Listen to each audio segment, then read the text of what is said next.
Okay, so can I begin? Yeah. Yes. Okay, great. So I don't think there will be any better introduction than just this video, but I will try to continue and expand from that as well. So let's begin with the video.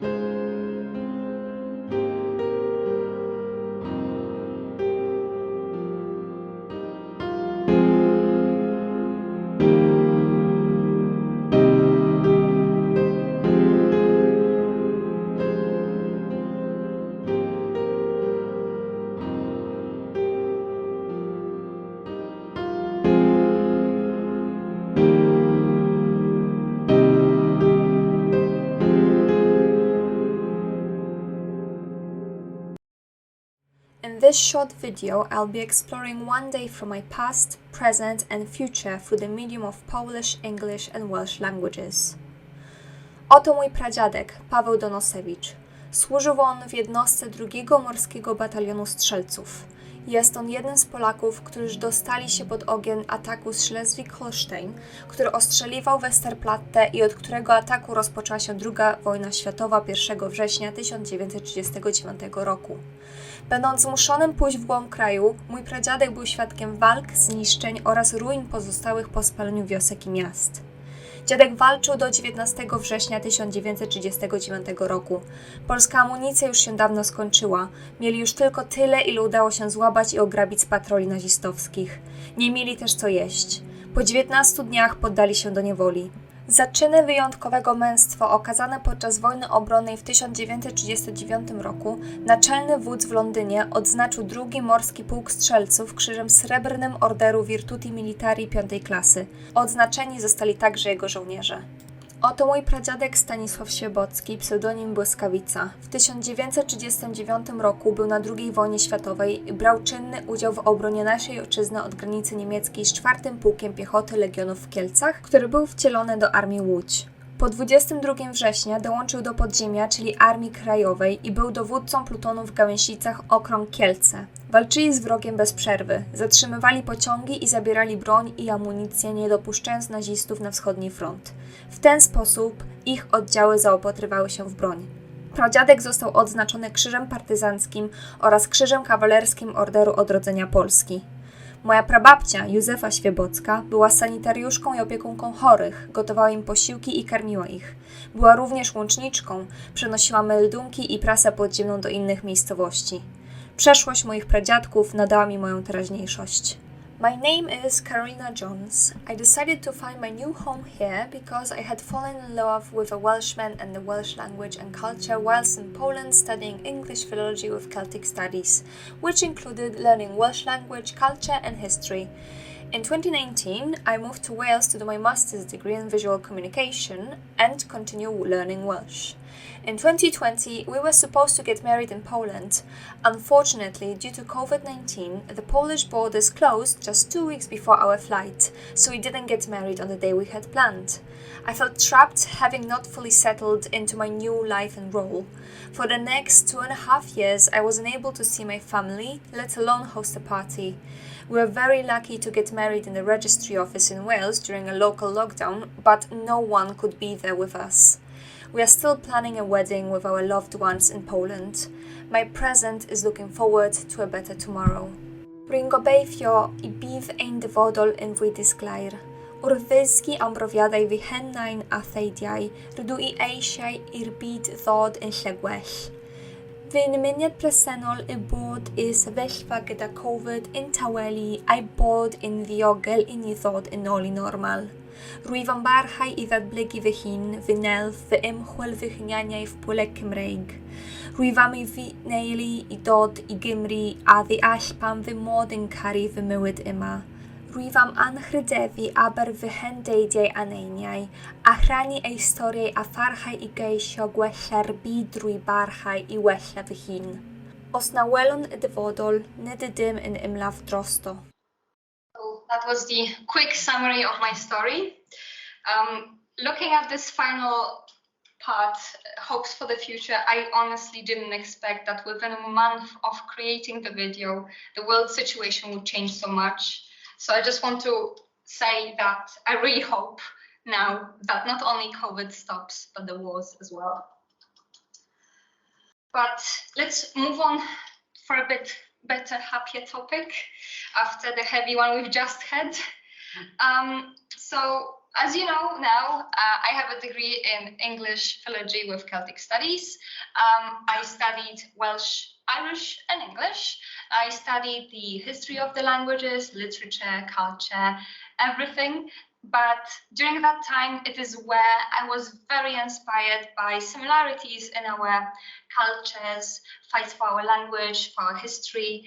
And even then, I haven't yet visited Wales, but I started feeling that connection that I now can fully enjoy because I live here. But the linguistic background has started influencing my art. So during my master's here, I started looking into more similarities, into ways of incorporating languages into my art. And I work with Polish, Welsh, and English. And I feel like my art, whenever I use languages, I feel like it's most complete whenever I can join as many languages or similarities as possible. So that's what I'm trying to do. But in the future, I would like to look into differences and analyze our histories a bit more. But in my projects, I usually sew clothes, paint portraits, use flowers to color the fabric naturally. But I think my favorite type of art is typographic portraits, because again, linguistic background creeps in a little bit. What I'm trying to do with my art is to create something very intimate, hidden messages.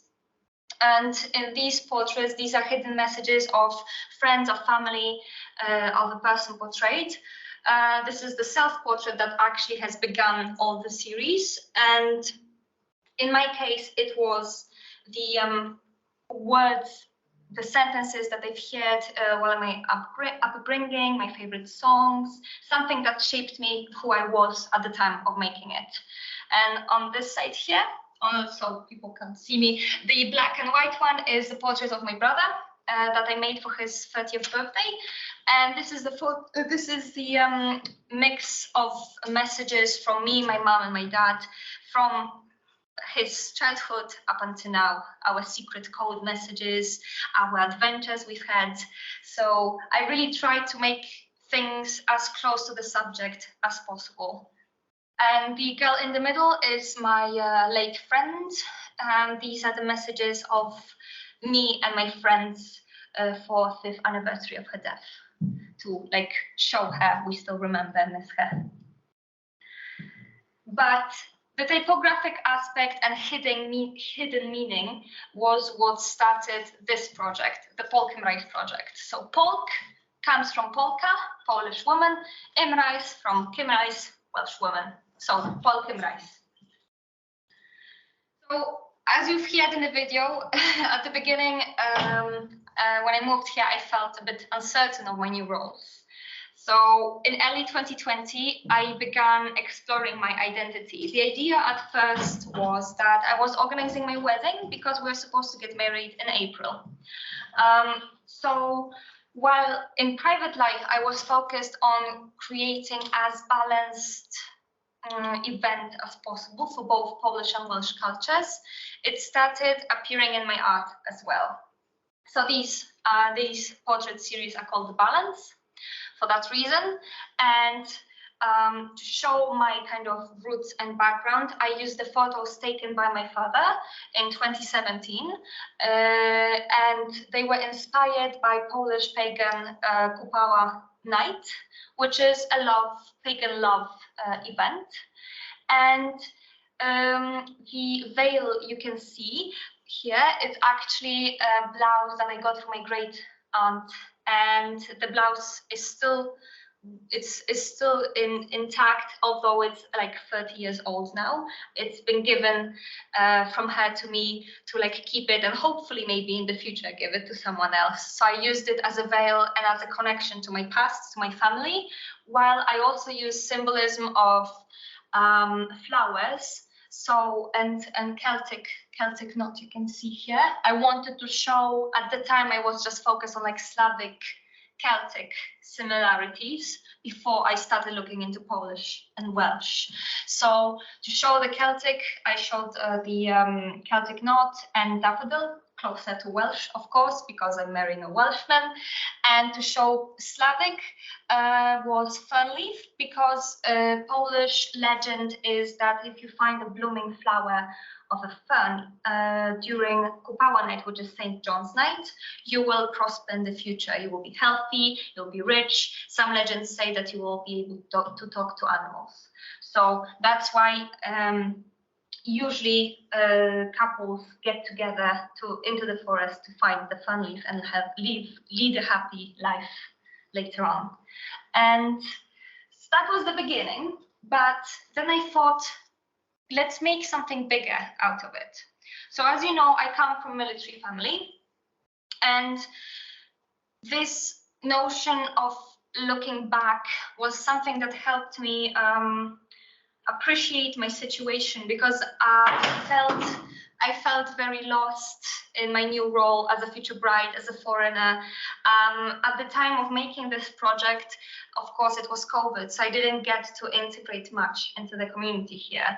So that was my biggest struggle. So to feel safer, I returned back to my roots. I looked into my family history. I asked my family to give me some stories, some photos, and try to expand from that. And what I found out is my great-grandfather that you can see on the top right or left. I don't know, because it looks different on each screen. He served in underground army, and on the photos in color, you can see the uniforms worn during the war by the underground army. So that inspired me to look into the uniform, because not only my great-grandparents fought and were serving in military, my grandfather, he also, and my grandfather's generation, he also served. So here you have my maternal great-grandfather, Marian, my great-uncle, Zdzisław, and my paternal grandfather, Mieczysław, in the uniforms. So as you can see, military life is something that was very close to me, something that gave me the idea of stability and the way of showing Polish history in my upcoming project. But I thought there needs to be something to start connecting it with my future Welsh identity. So I thought of a tradition as a bridge to connect the two. And I researched Polish regional clothing and Welsh traditional dress. The problem with Polish traditional clothing is that at the time of my research, there were 46. And each region had a different one. And unfortunately, from my region, there was none, or my parents, so I couldn't go back there. But I've learned that my great-grandparents wore the one visible on the screen. So I started thinking, okay, it's still going back to my grandparents, but there is something to start drawing from. So my initial ideas are shown here in the sketches. So you can see on the photo, black and white photo, is my grandfather from my mom's side, my grandfather Marian. Then you have the underground army jacket, and then the woman is wearing a jacket that was fashionable during the time I was born. Basically, on the 2 days after I was born, a new fashion to Poland came in, and that was the jacket, which was very similar to the military ones I was looking at. So I thought that must be something that I need to look at further. So knowing this Kupawa night, the love event, fern leaves, I started thinking, looking into plants and mythology or legends would be something to connect it even more. But unfortunately, I've learned that Polish mythology or Slavic mythology doesn't exist as it does with Welsh one. We don't have a manuscript. Nothing has survived because we've been Christianized in quite early in 1966. So even though we have legends and even though we have some kind of mythology, it is more researchers' idea of what it would be rather than confirmed by manuscript information. So I came back to not Kupały, which is Kupala night or St. John's night, and found out that Welsh has their own version, wreiddiol. So both of them are the pagan love events that are focusing on finding love of the life partner, a partner that you will stay with forever. And they both use flowers to hopefully foresee the future. For example, name of the partner, of the husband, or Slavs would create wreaths with flowers that would be around in the field, and then they would put them into a river, and down the river, I'd say kilometer away, would be boys picking it up, and then that boy who picked up the wreath would potentially become the husband. So these were pagan ways of finding the love of the life, and I thought looking into love and connecting these two Polish and Welsh celebrations will be a nice way to show my upcoming future marrying into Welsh family, into Welsh culture, officially becoming part of Welsh people by marrying my husband. So at the time when I found that out, I also looked into natural fabric dyeing. And as you can see here, you can see both flowers and the results.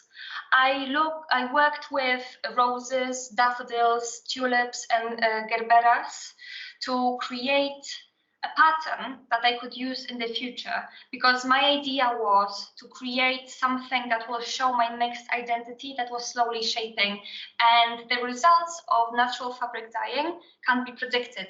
So I thought it would be something very interesting for me to see by the end of the project. So here you have the final ones.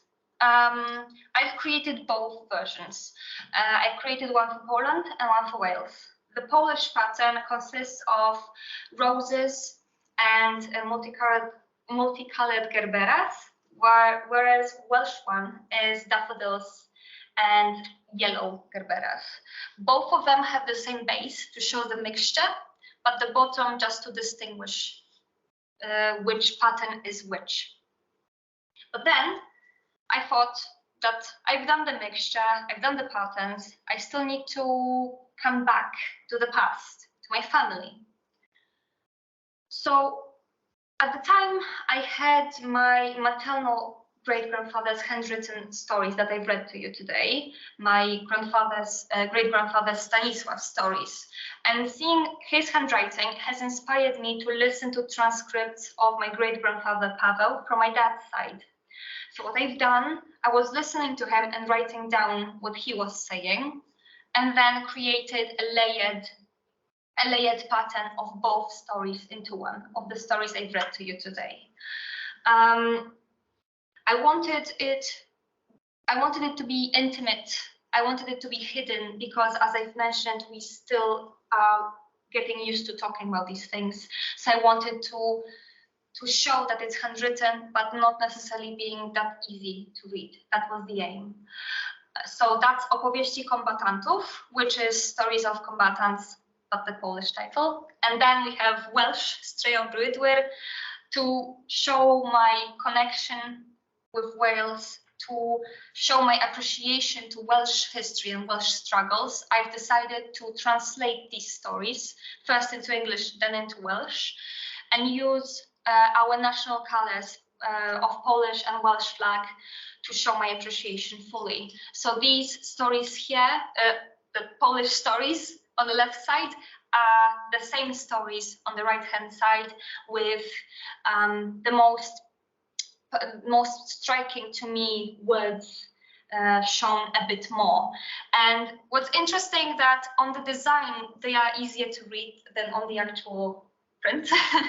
So you can enjoy it and hopefully find out some more.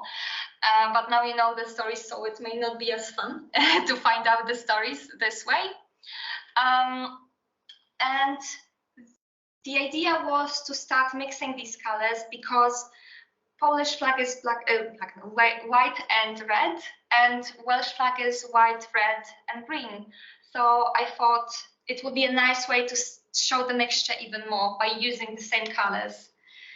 So that's how the final outfit looks. I've decided to use the Polish pattern in the middle, because no matter how much I will try, no matter how not enough Polish or Welsh I will feel, I will always be a bit more Polish than Welsh. So I thought, to show that it is my upbringing, that's where I come from, it's still majority of me. I decided to use the body side for that part, but to show that I'm becoming Welsh as well, I decided to use it for the sleeves.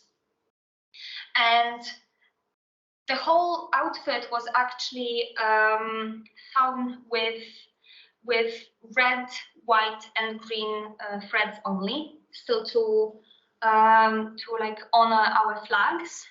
And as you can see on the pockets here, this is where I use these handwritten stories, because I was inspired by the pockets of the underground army that I shown you before, and to give to honor my great-grandparents who fought basically for my freedom and my life today, I decided to incorporate that into my overall outfit. But the red color actually is also used during Black protests in Poland. At the time of creating this, Polish government came under huge criticism for the decisions concerning human rights of LGBT plus group and banning abortion in Poland. And many people at the time rallied and got angry, and the idea of the 8 stars started coming up on the internet as a way of censoring themselves, but still saying fuck peace, which is Law and Justice Party. And these are the 8 letters, 8 stars that corresponds it. So to find out who was not supporting our government's decision, people would often put in comments those 8 stars. So for my to show my criticism, I've decided to incorporate it as well, because I believe that no matter how much you can celebrate your identity, whether it can be mixed, like in my case, you need to accept both positive and negative. And I hope that you can still learn from the negative and hope to improve it. So that's why I thought it is important to include it in my outfit that celebrates my identities, because I don't want to say, okay, I'm happy to be Polish or Welsh, but only when it's suitable for me. To go back to our pagan rites, I've created a wreath that is supposed to represent, again, the pagan rites and our Polish and Welsh symbols. So you have daffodil, you have roses, and fern leaf as the ultimate Polish pagan love event symbol. To look as traditional as I could, I've decided to also create the pieces of material that I would braid my hair in, because our hair is quite braided for our traditional outfits, and then put it all together and become the Polkemrais herself. And the ultimate final part of that project at the time was to ask someone else to take photos of me to see whether the story I wanted to convey was as obvious or not for someone else. So I invited my friend Laurentina Mixes to take photos of me. I've briefly explained what the project is about, but I didn't give her as much insight as I did to you guys today. And these are the results of the photos she took.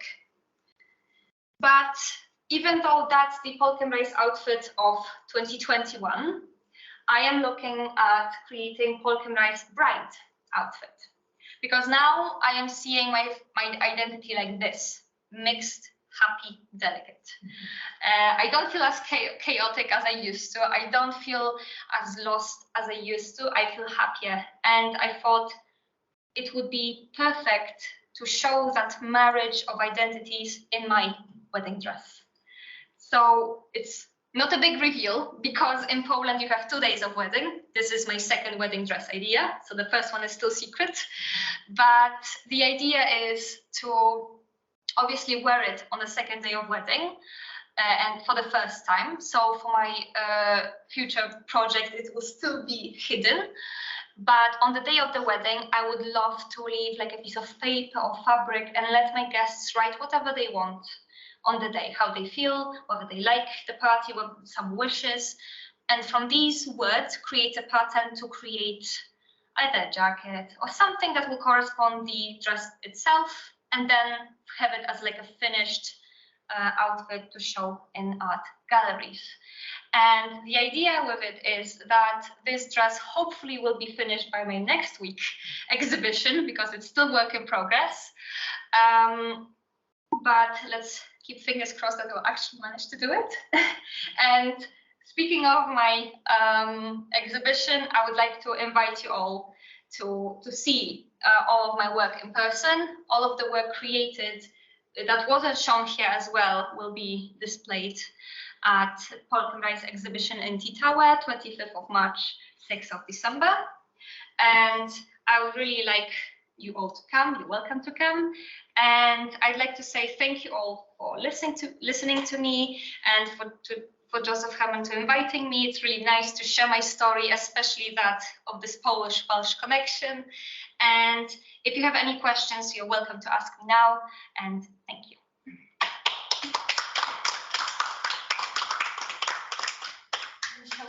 Nicola is saying here, fascinating work, Karolina. What shines through is how you embrace both your Polish and Welsh identity whilst working with memory. I'm interested in how you develop your patterns and where you see your practice are going next. So she's asking, where do you get your patterns from and where is this going? What is its journey? That's what she's asking. Okay, so the patterns are currently based on plants, on flowers. At the time of making this project, another difficulty was that my submission for the MA part was before Kupawa night, so I couldn't use the most of the flowers that were used for the pagan rites. So I had to improvise, but some of them were available at shops, so I just used the flowers there. But I can show you the bride outfit, but it might be easier. Basically what I do is, right now, to show the mixture, I create the base pattern that works for both cultures. So the one without any shadow is colorful shadow at the bottom, is the very base one that I also use for this outfit. Let me quickly just open it up. So these all are the same. It will be visible better this way. These are exactly same pattern as a base, and here are roses, daffodils, and gerberas to show the chaotic mixture that I felt at the beginning. But the idea now is to create something more delicate, as I feel happier where I am, basically. But the limitation because of COVID, not being able to access facilities, was that they had to improvise. And what I've done, I don't think I have them on me, unfortunately. I had very small scraps of material that I would actually dye with flowers, and then digitally edit them to a bigger pattern. So you might be able to see that a bit more with these. So these are actually, the base pattern is the same one repeated, but the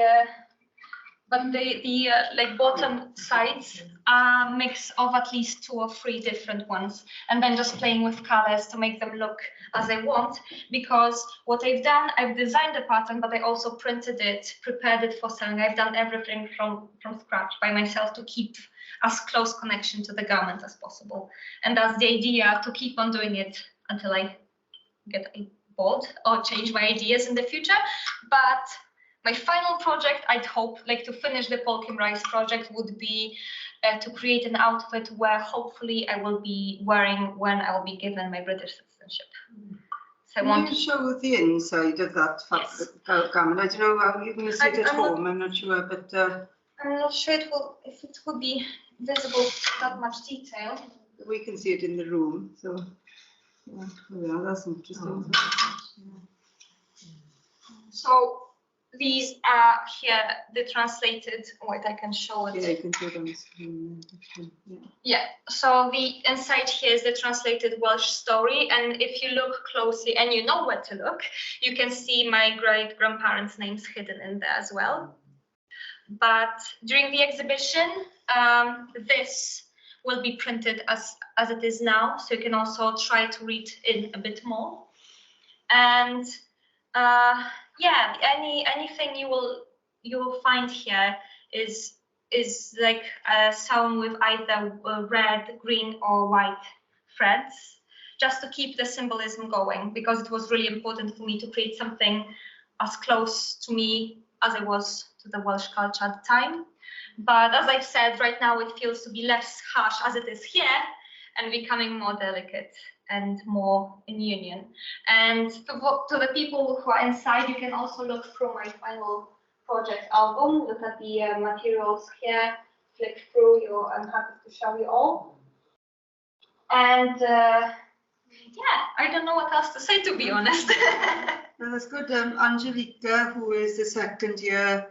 Well, Nicola, first of all, is saying wonderful, thank you very much. So you've answered Nicola's question, obviously. And then Angelica, who is our second year fine art student, also from Poland, she says, beautiful work, so inspiring to talk. Thank you so much, Karolina, well done. So yeah, and I agree with that as well. It was a really good talk. Yeah. Did you teach yourself to sew, or was that? Yes, it is all self-taught, yeah, because apart from working with costumes for my art, I also make costumes for my business that I have. Right. So it's been a journey to learn, and it still is. But I guess now my skills are just mixing together from both sides of my life.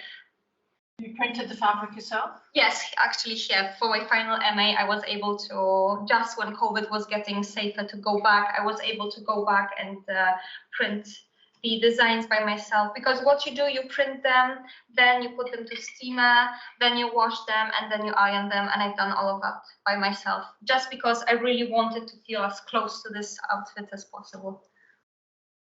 So it's fully me, you know. If you want, you can look through it. The fabric is beautiful. You can touch, I will allow this. I can touch it, you sure? Yeah.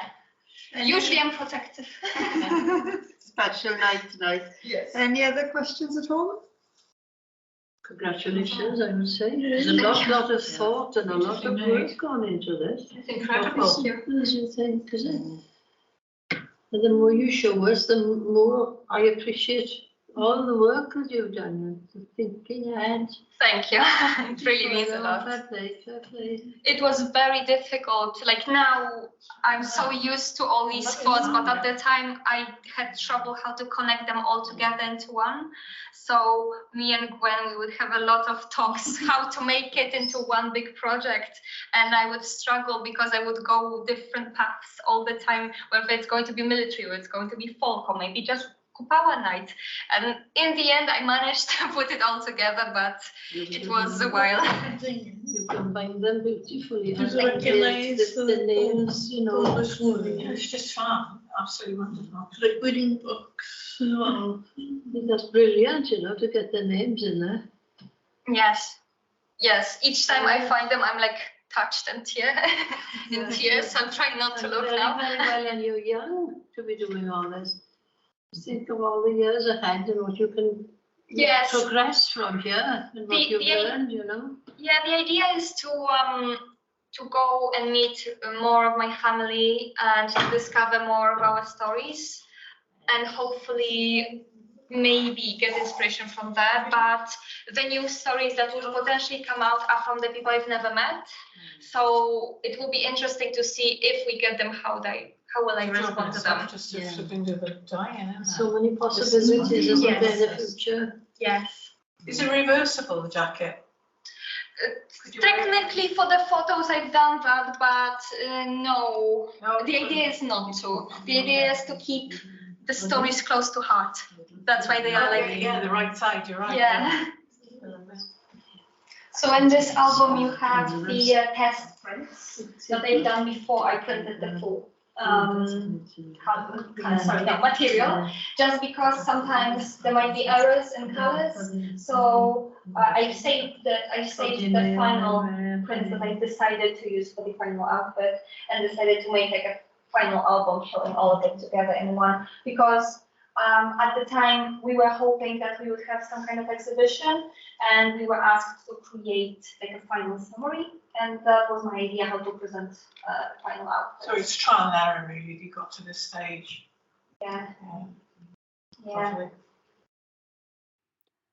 Ar ran Sefydliad Celf Josef Herman, yma Ngholeg Celf Abertawe, hoffwn ddiolch yn fawr iawn i Karolina Jones am y sgwrs anhygoel yma, yn ymwneud â'i chefndir o Wlad Pwyl a'r cyswllt newydd â Chymru. On behalf of the Josef Herman Art Foundation, here at Swansea College of Art, we would like to thank Karolina Jones for this incredible talk about her history from Poland and the new connections with Wales.